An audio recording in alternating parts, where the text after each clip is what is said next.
교회사를 살펴보면 1900년도 초반에 언더우드 선교사에 의해서 곡조 있는 찬송가가 편집 출판됩니다. 그리고 교회에서 성가대가 조직돼서 사부로 찬양을 부르기를 시작하게 됩니다.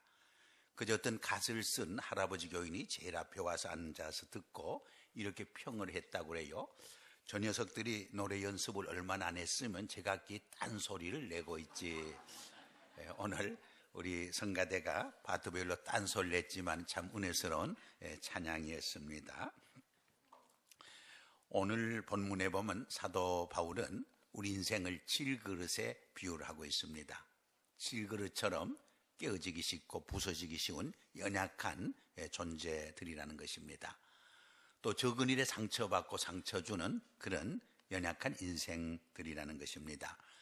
질그릇이 흙으로 만들어지는 것처럼 우리 인간도 흙에서 와서 흙으로 돌아가는 흙덩이에 불과하다는 것입니다.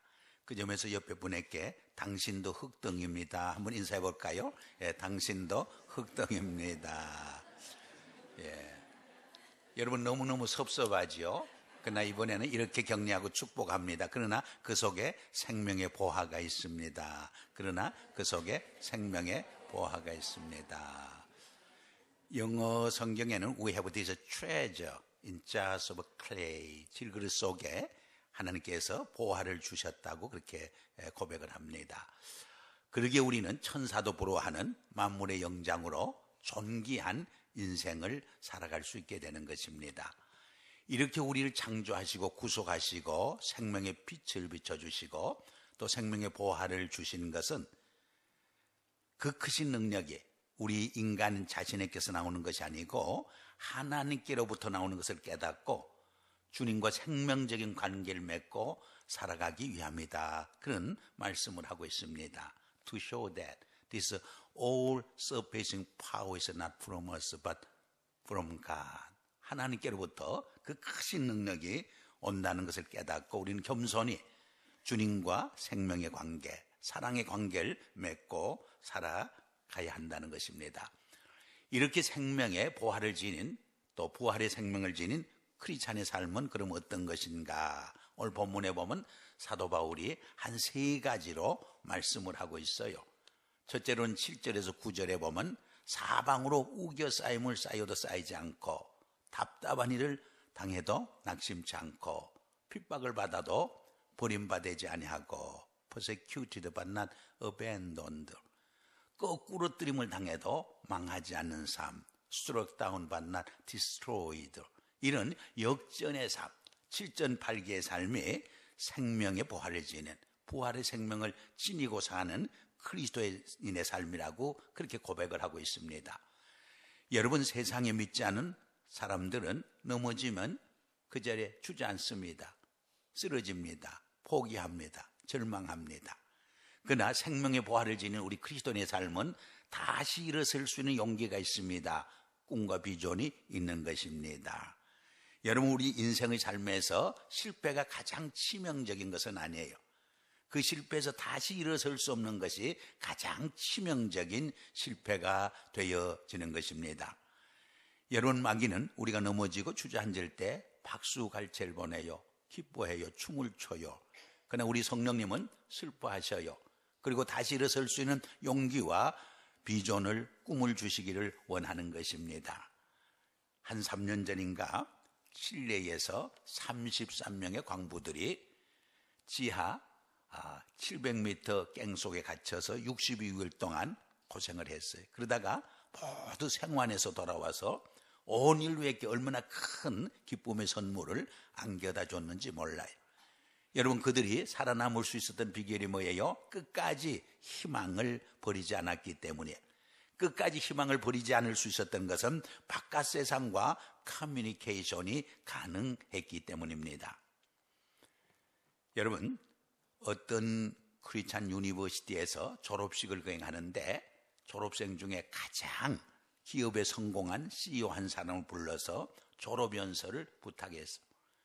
이분이 졸업생 앞에 서서 이렇게 말씀을 시작했어요. 여러분, 사회에 나가서 실패하시기 바랍니다. 여러 번 실패하시기 바랍니다. 얼마나 충격적이에요.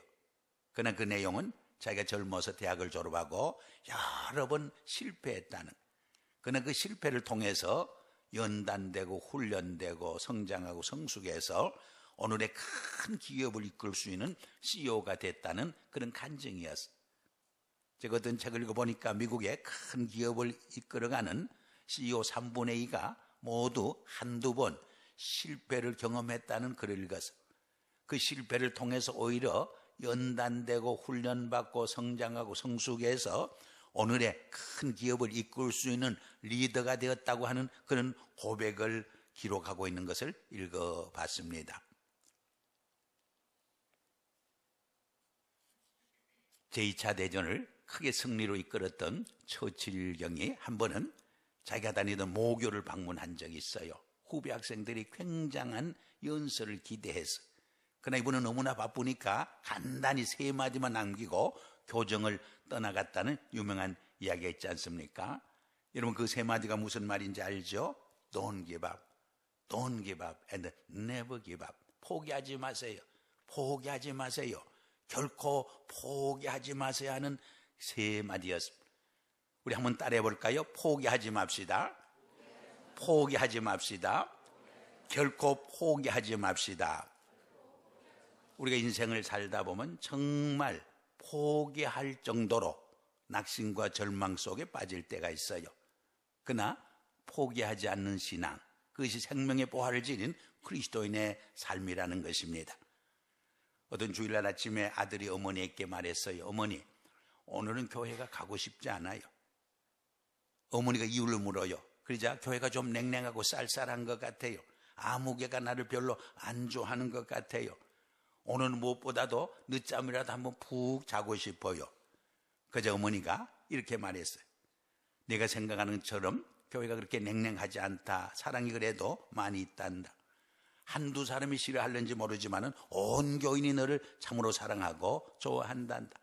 무엇보다도 내가 오늘 꼭 교회 나갈 이유는 이 교회 담임 목사임으로 꼭 나가야 한다. 그렇게 말했대. 우리 박 목사님은 그런 일이 없으시기 바랍니다. 사실 주일 아침 교회로 향한 담임 목사의 발걸음도 무거워질 때가 있어요. 주일 아침 교회로 향한 우리 재직들과 성도들의 발걸음도 무거워질 때가 없잖아 있는 것입니다. 그러나 낙심하시기 마십시오. 포기하지 마시기 바랍니다. 어떤 모임에서 저보다 키가 훨씬 적은 연사가 수천 명의 관중 앞에서 이렇게 연설하고 있었습니다. 여러분, 제가 키가 작다고 무시하지 마세요. 이래봬도 제가 키 작은 사람들이 모이는 클럽의 회장입니다. 여러분보다 제가 부자가 될 확률이 훨씬 높습니다. 왠지 아세요? 땅에 있는 돈을 먼저 주실 확률이 훨씬 높기 때문입니다. 여러분 자기의 약점마저 장점으로 받아들이고 오히려 하나님의 주신 선물로 받아들이고 사는 사람들은 인생의 실패자가 되지 않아요. 반드시 승리자가 되는 줄 믿습니다. 리바이 스투라스라는 분은 1847년에 독일에서 미국으로 이민을 왔어요. 캘리포니아로 이민을 왔어요. 그리고 포목 장사로 인생을 출발했어요. 근데 그 당시 북가주에는 금강산업이 발달되면서 그 노동자들이 텐트를 쳐놓고 일을 하다 보니까 천막천을 팔아서 짭짤하게 재미를 보게 된 것입니다. 근데 한 번은 군에 납부할 10만 개의 천막천을 오도받았어요. 그래서 있는 돈 없는 돈 다 끌어다가 10만 개의 천막을 만들 천을 준비했어요. 그런데 그 오더가 취소돼요. 정말 하늘이 무너지고 땅이 꺼지는 것 같았어요. 삶의 소망이 다 사라지는 것 같았어요. 정말 자살을 하고 싶은 충동까지 생겼어요. 근데 이분은 아주 경건한 유대인입니다. 여러분, 유대인들이 우리 개신교 성도들보다 더 열심히 기도해요. 하루에 정해놓고 규칙적으로 기도하는 분들이 그분들이. 그래서 하나님 앞에 무릎 꿇고 기도하지 않을 수가 없었어요. 그때 하나님의 질책의 음성이 들렸어요. 내가 독일에서 이민 올 적에 빈손 오지 않았느냐? 근데 좋은 집에 살고 내 자녀들도 좋은 학교에 가서 공부 열심히 하고 너도 이렇게 사업을 잘하고 있는데 왜 그 일로 낙심하느냐? 절망하느냐? 왜 포기하려고 하느냐? 막 하나님의 채찍의 음성이 들려. 무릎 꿇고 회개해서 그리고 하루는 북가주를 여행하게 됩니다.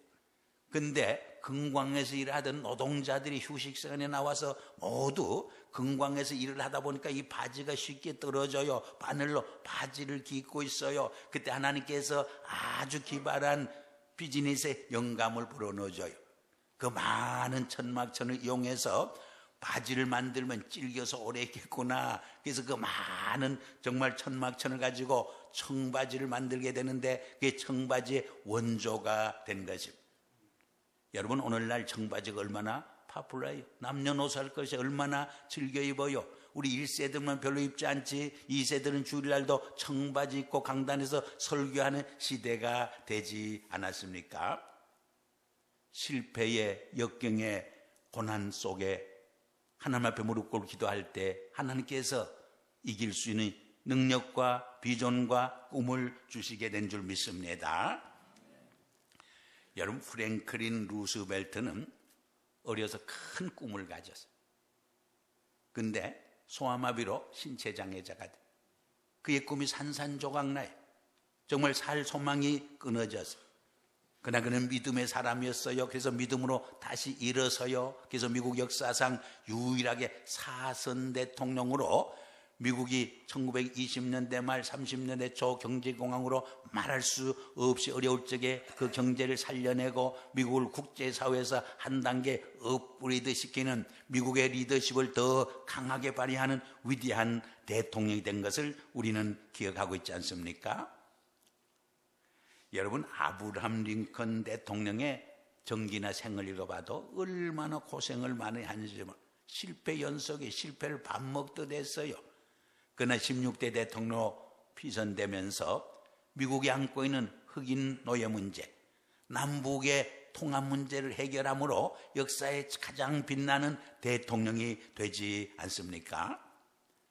이 아브라함 대통령과 존 F 케네디 대통령을 비교해보면 공통점이 꽤 많이 있어요. 1860년에 그는 대통령이 피선되고 케네디는 1960년에 대통령이 피선돼 두 분 다 금요일날 암살을 당해요. 근데 이 두 사람을 암살한 부스는 1805년생이에요. 오스왈드는 1905년생이에요. 그리고 두 사람 다 또 다른 사람에 의해서 암살을 당하고 맙니다. 아브라함 대통령께는 케네디라는 비서가 있었어요. 케네디 대통령께는 링컨이라는 비서가 있었던 것입니다. 이 역사의 아이러니를 어떻게 우리가 이해하고 설명할 수 있어요? 하나님만이 아는 역사의 비밀이라 그렇게 말할 수밖에 없어요. 그러나 사실은 케네디보다 아브라함 링컨 대통령이 더 많은 고난과 역경과 시련을 겪었던 것입니다. 그러나 그는 믿음의 사람이었어요. 기도의 사람이었어요. 그 믿음과 기도로 그 고난과 역경을 디디고 미국을 정말 더 위대한 나라로 만들었어요. 그래서 정말 미국을 위대한 국가로 만들어낸 것입니다. 이 아브라함 링컨 대통령의 영부인은 악처로도 소문났어요. 그래서 이런 에피소드가 있죠. 비서관이 영부인에게 호통을 맞고 대통령께 하소연했어요. 그자 대통령이 하는 말이 나는 평생 그런 부인과 함께 살고 있는데 자네는 뭘 한 번 가지고 그러느냐. 그래서 할 말을 잃었다는 유명한 이야기가 있지 않습니까? 또 이런 우스운 이야기도 있어요. 어떤 남편이 의사 선생님을 찾아갔어요. 혈압을 재보니까 혈압이 너무 높아요. 그저 의사 선생님, 그 혈압이 아버지 쪽에서 온 것입니까? 어머니 쪽에서 온 것입니까? 물었더니 선생님, 제 혈압은 아버지 쪽도 아니고 어머니 쪽도 아니고 아내 쪽에서 온 것입니다. 그랬더니 의학적으로 그런 법이 없습니다. 그렇게 말했더니 분명합니다. 제 아내와 한 달만 살아보면 혈압이 안 올라갈 사람이 한 사람도 없습니다. 여러분, 우리가 인생을 살다 보면 가까이 있는 부부관계를 위시해서 가족관계, 친족관계, 비즈니스에 오는 문제, 많은 갈등과 고난과 역경과 시련이 우리를 에워싸고 있어요. 그러나 믿음의 사람들은 그 고난과 시련의 희생자들이 되지 않아요. 그 고난의 바람을 타고 역경의 바람을 타고 더 높이 하늘로 비상할 수 있는 삶이 바로 생명의 부활의 생명을 지닌 그리스도인의 삶이라고 바울은 고백하고 있는 것입니다. 여러분, 마이클 졸단도 발목 부상으로 스포츠생을 포기하려고 했어요. 근데 고난을 이기고 극복했을 때 미국 농구 역사상 120년 동안 가장 탁월한 선수로 이름을 남기지 않았습니다. 우리 김연아 선수도 허리 부상으로 얼마나 고통을 당했어요. 그러나 그 고난을 극복했을 때 밴쿠버에서 또 런던에서 금메달을 따서 우리 국민들에게 얼마나 큰 기쁨의 선물을 안겨다 주었습니다. 여러분, 아인슈타인도 대학 논문에 불합격했어요. 그러나 그 어려움을 극복했을 때 20세기의 가장 위대한 과학자로 인류 사회에 얼마나 귀하고 공헌하게 되어졌습니까? 제가 어제 새벽에 말씀했습니다만 욥, 하루아침에 전 재산을 잃어요. 하루아침에 10자녀를 잃어요. 육신의 병까지 생겨요. 사랑하는 아내마저 욕하고 배신하고 떠나가요. 인간이 당할 수 있는 고난의 시면에 빠져요. 그러나 그는 하나님을 원망하고 세상을 불평하지 않았어요. 주신 자도 여호와시요 취하신 자도 여호와시니 하나님께 감사와 찬송과 영광을 돌린다고 말해요. 빈손으로 왔다가 빈손으로 돌아가는 존재가 인생이라고 고백해요. 이런 욥을 하나님은 버리지 않아요. 배의 축복을 해주심으로 오고는 세대 속에서 고난을 이기고 승리한 위대한 신앙의 모범으로 우리에게 교훈을 주고 있지 않습니까? 두 번째로 오늘 10절에서 15절을 보면 생명의 보화를 지닌 그리스도인의 삶은 그리스도 안에서 날마다 죽고 그리스도 안에서 날마다 새롭게 창의적으로 살아가는 삶이라고 고백을 해요. 10절에 보면 우리 몸에 예수의 죽음을 짊어짐은 또한 우리 몸에 예수의 생명을 나타내기 위함이라 그런 고백을 해요. We always carry around the death of Jesus so that the life of Jesus also may be revealed in our body. 갈라디아서 2장 20절에는 바울이 뭐라고 고백을 해? 내가 십자가에 못 박혔나니 이제는 내가 사는 것이 아니요 내 안에 그리스도가 살았다고 고백하지 않습니까? I've been crucified with Christ. I no longer live but Christ lives in me. 여러분, 고린도 후서 5장 17절에서는 뭐라고 고백을 해요? 누구든지 그리스도 예수 안에 있으면 새로운 피조물이라. 보라, 이전 것은 지나갔으니 새 것이 되었다고 선포하고 있지 않습니까? 여러분, 빌립보서 3장에 보면 사도 바울은 육신적으로 7가지 자랑거리가 있어요. 참 명예를 지니고 있었어요. 누구 하나 부럽지 않은 참 인생을 살 수 있는 사람이었어요. 그러나 예수를 만났을 때 그 모든 것을 배설물로 여겼다고 그랬어요. 똥으로 여겼다고 그랬어요. 그리고 앞에 있는 표대만을 향하여 예수 그리스도만을 향하여 다름질 친다고 고백하는 모습을 우리가 보게 됩니다. 여러분, 어린아이들에게 장난감을 사주면 온 세상을 얻은 것처럼 기뻐하고 즐거워해요. 그 장난감 뺏으려면 생명을 걸고 지켜요. 근데 더 좋은 새 장난감을 사주면 옛날 장난감을 판가쳐요. 뒤돌아보지도 않아요. 우리 어른의 세계도 마찬가지, 우리의 영적 세계, 신앙의 세계도 마찬가지. 어제까지 세상의 부귀영화가 가장 귀한 보화인 줄 알고 목숨 걸고 지켰는데 정말 더 좋은 생명의 보화를 발견할 때 미련 없이 판가칠 수 있는 것이 우리 인생이 아니겠습니까? 불란서에 샤를 드 푸코라는 분이 있는데 사라의 불꽃이라는 유명한 책을 썼어요. 이분은 고급 장교 출신으로 연금만 받아도 인생을 풍요롭게 멋있게 인조이하며 살 수 있었어요. 그런데 예수를 만나자 그 인생관이 바뀌어요. 가치관이 바뀌어요. 사명이 달라져요. 그래서 부귀영화를 다 포기하고 복음을 전가하기 위해서 아라비아 광야로 들어가요. 원주민들에게 복음을 전하다가 원주민의 총탄에 맞아 순교를 당하고 맙니다. 그 책에서 그는 이런 유명한 말을 남겼어요. 우리의 삶에서 믿음이 얼마나 소중한가. 우리는 하루도 믿음 없이는 살 수 없는 실존이라고 고백을 해요. 그러나 때로는 하나님 앞에서 참으로 바르게 믿고 산다는 것이 얼마나 힘들 때가 있나 하는 고민을 우리에게 남기고 있습니다. 여러분, 믿지 않은 세상 사람들의 시간관, 역사관은 아침에 희망으로 출발해, 기대감으로 출발해. 그러나 저녁에 절망과 낙심과 탄식으로 끝을 맺어. 생명으로 출발하지만 결국 죽음으로 끝내요. 멸망으로 끝장을 내는 것이 세상 사람들의 시간관이 역사관이. 그런데 히브리 사람들의 시간관과 역사관은 어떤 것입니까? 창세기 1장에 보면 저녁이 되며 아침이 되니 첫째 날이, 저녁이 되며 아침이 되니 둘째 날이라고. 저녁으로 출발해요. 저녁에 어두움과 고난과 시련으로 출발할 때가 많아요. 그러나 새벽에 부활의 기쁨으로 이어져요. 영원한 생명으로 이어져요. 영원한 구원과 부활의 소망으로 이어지는 것이 히브리 사람들의 역사관이요, 시간관이요, 그리스도인의 역사관이에요.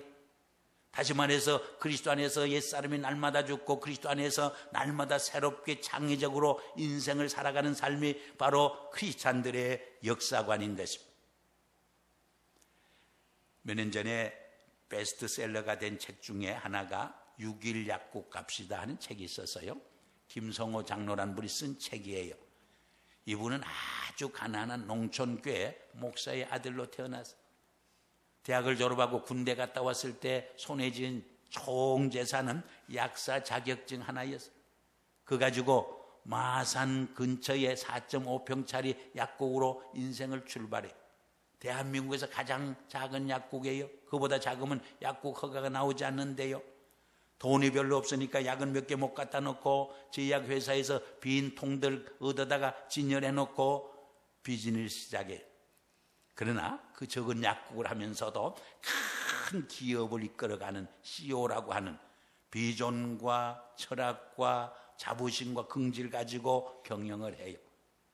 그 책에 보면 두 가지 비전과 철학이 있어요. 자기 가게에 찾아오는 손님 한 분 한 분을 정말 그리스도의 사랑으로 섬겨준다. 여러분, 고객을 정말 그리스도의 사랑으로 섬겨줄 때 그 고객 한 분이 수천 명 고객을 또 데리고 온대. 근데 한두 사람 고객을 상처내서 떼내면 그 고객이 또 수천 명을 떼내버린대. 우리 교회도 마찬가지. 그래서 얼마나 사랑으로 절심히 섬겨주는지 뭘. 중고등학교 교장 선생이 종종 들렸어요. 그 어려운 가운데서도 장학금을 도네이션해요. 선생님이 더 딱하니까 자네는 돈을 좀 많이 벌거든 장학금 내라고 그래요. 그자 교장 선생님께 말해요. 이렇게 가난할 때 장학금 하지 못하고 헌금하지 못하면 부자가 되면 더 못합니다. 정말 가난할 때부터 라이프 스타일이 그렇게 정말 되어야 합니다. 그렇게 말해요. 연말이 되면 동장을 찾아가서 동네 가장 가난한 사람을 도와달라고 성금을 바쳐줘요. 얼마나 인생을 열심히 사는지 뭘. 또 하나의 비전과 철학이 있어요. 이분이 사실은 약국만 하지 않냐고 컴퓨터 교육 프로그램도 개발했는데 중고등학생들에게 3만 원을 받아요. 근데 직원들에게 5만 원이 들어도 섬겨주라는 거예요. 손해나는. 이렇게 몇 년 했을 때 대한민국에서 가장 성공적인 교육 컴퓨터 프로그램을 개발해서 1년에 수십억을 벌게 돼. 두 번째 비전은 절대로 어제를 되풀이해서 오늘 살지 않는, 절대로 오늘 되풀이해서 내일을 살지 않는, 뭔가 신앙적으로 영적으로도 자기의 그 커리어나 직업에서도 사업에서도 한 단계 업그레이드된 성장하고 성숙한 변화된 새 삶을 산다는, 이렇게 10년을 계속했더니 기업이 수백 배 자랐어요. 그의 정말 커리어도 엄청나게 성장해서, 리더십도 엄청나게 성장해서, 그래서 지금은 수만 명 수천 명 모이는 기업에 강사로 강의하고 많은 교회 다니면서 간증하는 유명 인사가 되어지는 것입니다. 우리는 다람쥐 쳇바퀴 돌듯이 인생을 살 때가 얼마나 많아요. 여러분도 오늘부터 시작해서 10년 동안 매일매일 신앙적으로 영적으로 정말 한 단계 업그레이드된 인생을 살고 여러분의 직업과 사업과 커리어에서 정말 한 단계 업그레이드된 창의적인 삶을 살 때 10년 후에는 여러분의 삶 속에 엄청난 기적의 역사가 일어나게 될 줄 믿습니다. 카나다 론돈에 가면 웨스턴 유니버시티라고 있어요. 거기에 강 박사라고 있어요. 교회에서는 집사님으로 열심히 섬겨요. 요새 암보다 더 무서운 병이 에이즈라는 병이잖아요. 그 에이즈 병을 고치기 위한 백신을 만들고 짐승에게 실험해서 성공했대요. 이제 사람에게 실험해서 성공하면 노벨상감이 엄청난 돈도 벌 수 있어요.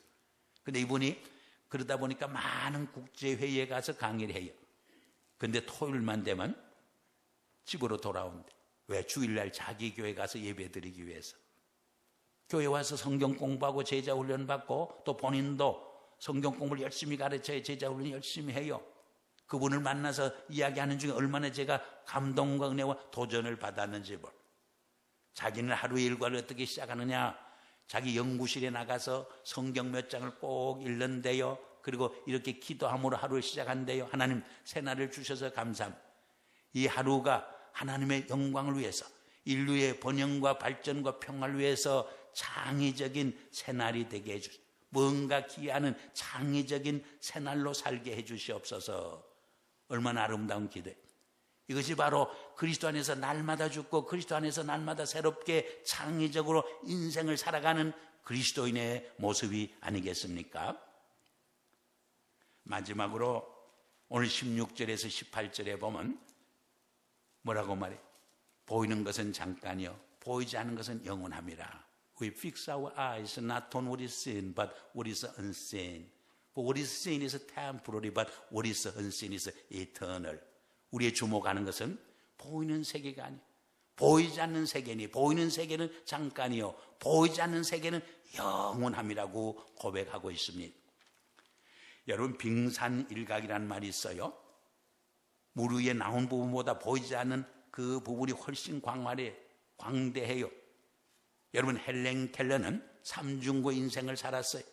육신의 눈이 어두워서 세상을 보지 못해서 그러나 그의 지안과 영을 떠서 더 광활한 진리의 세계, 영적 세계를 바라보며 살았기에 더 인생을 풍성하게 살았어요. 인류 사회에 더 많은 영적 임팩트를 주며 살다 가게 된 것입니다. 창세기 13장에 보면 아브라함과 조카 롯이 한 집에 살아요. 살림이 커지자 두 가정의 일꾼들 사이에 다툼이 생겨요. 그저 아브라함이 이렇게 제안해요. 분가하자고 말해요. 내가 좌하면 나는 우하고 내가 우하면 나는 좌하리라고 선택권을 그에게 먼저 줘. 그러자 그는 눈으로 보이는 소알평지 기름진 땅을 선택해. 그 아브라함은 믿음으로 선택해. 믿음으로 보이지 않는 천박한 땅을 오히려 선택해요. 그러나 그 결과가 어떻게 돼요? 성경 읽어보면 그 소알병지를 택했던 롯은 소돔 고모라 성이 멸망받을 때 심판받을 때 함께 멸망을 당해요. 그런 믿음의 눈으로 선택했던 아브라함은 하나님의 약속 그대로 그의 후손들이 하늘의 별처럼 땅의 모래처럼 엄청난 축복을 받게 되는 것입니다. 여러분 1820년에 미국이 알래스카 땅을 720만 불에 사들여요. 그런데 이 땅을 살 때 참 어려움이 많았어요. 시워드라는 국무장관이 국회에다가 이 땅을 사겠다고 제안을 해요. 모든 국회의원들이 반대했어요. 시워드 국무장을 얼마나 책망하고 나무라고 비판했는지 몰라요. 이 바보 같은 놈아, 그 얼음 땅, 못 쓸 땅을 왜 살려고 하느냐, 이 멍청이야. 얼마나 비판을 했는지 몰라요. 그래도 시워드 폴이라는 단어까지 생겼어요. 바보 같은 놈을 시워드 폴이라고 부르게 되었어요. 그러나 그는 자기의 주장을 굽히지 않았어요. 미국의 미래를 위해 반드시 사야 한다고 그랬어요. 우리의 후손들을 위해서 반드시 우리가 사야 한다고 그랬어요. 많은 정치가들이 보지 못하는 미래를 그는 보고 있었던 것입니다. 그래서 국회에서 한 표 차이로 겨우 그 땅을 사게 됐어요. 그런데 산 후에 몇 년 후에 3억 불의 지하우 자원이 석유가 터져 나오고 보석이 터져 나오고 고기가 막 나오고 엄청난 수지를 미국이 맞게 된 거예요. 여러분 많은 세상 사람들은 보이는 것으로 가치 판단해. 보이는 것이 인생의 전부예요. 그러나 생명의 부활을 지닌 부활의 생명을 지니고 사는 우리 그리스도인들은 보이는 세계가 전부가 아니 보이지 않은 영원한 세계, 진리의 세계, 부활의 세계를 바라보며 살 수 있는 사람이 바로 그리스도인의 삶이라고 하는 것을 바울은 말하고 있는 거예요. 이 세상 사람들은 보이는 것이 전부이기 때문에 거칠에 너무나 많은 투자를 해요. 그래서 명품을 좋아해요. 이 명품과 짝퉁이 어떻게 구별되느냐. 비가 올 적에 머리 위에 얹고 가면 짝퉁이고 가슴에 품고 가면 명품이라 그러죠. 또 이런 우스운 이야기가 있어요. 어떤 분이 지옥에 갔더니 공사 중이라고 써붙였더래요. 그래서 책임자에게 물었더니 한국 사람들이 하도 찜질방에 많이 다녀서 웬만한 뜨거운 온도는 견디백에서 온도를 조절 중에 있다고 그러더래요. 또 이번에는 천국에 갔더니 천국도 공사 중이라고 써붙였더래요. 그래서 천사장께 물었더니 한국 분들이 하도 성령 수술을 많이 하고 와서 신원 파악이 좀 잘 안 돼서 신원 파악기를 보수 중에 있다 그러더래요. 물론 누가 만든 이야기지만은 우리에게 주는 교훈이 있어요. 세상 사람들은 보는 것으로 가치 판단. 그래서 거치를 즐겨요. 물론 외모를 가꾸고 뭐 성령 수술하는 게 다 나쁘다는 말 아니에요. 그러나 우리 그리스도인들은 우리의 속사람, 우리의 심령을, 내면적인 삶을 풍성하게 하기 위해서 말씀 묵상하고 기도하고 크리스찬의 사랑을 실천하고 전도하고 선교하는 이 영적 삶에 힘을 쓸 수 있는 지혜를 가져야 한다는 말. 1924년에 에릭 리델이라는 사람이 캠브리지 대학을 졸업했습니다.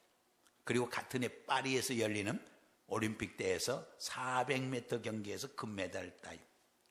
근데 사실은 이분은 100m 경기 금메달리스트였어요.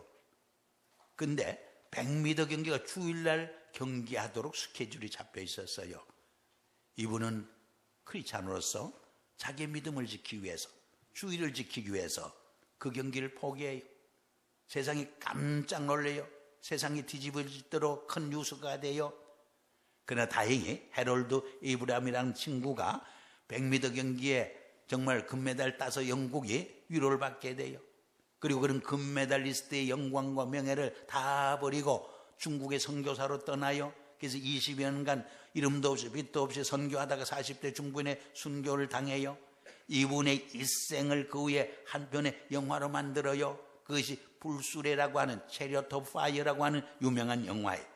이것이 81년도에 아카데미 수상을 받아요. 이 한 편의 영화가 얼마나 많은 젊은들에게 감동과 은혜와 도전을 하게 되는지, 수많은 사람들에게 정말 선교 헌신을 갖게 합니다.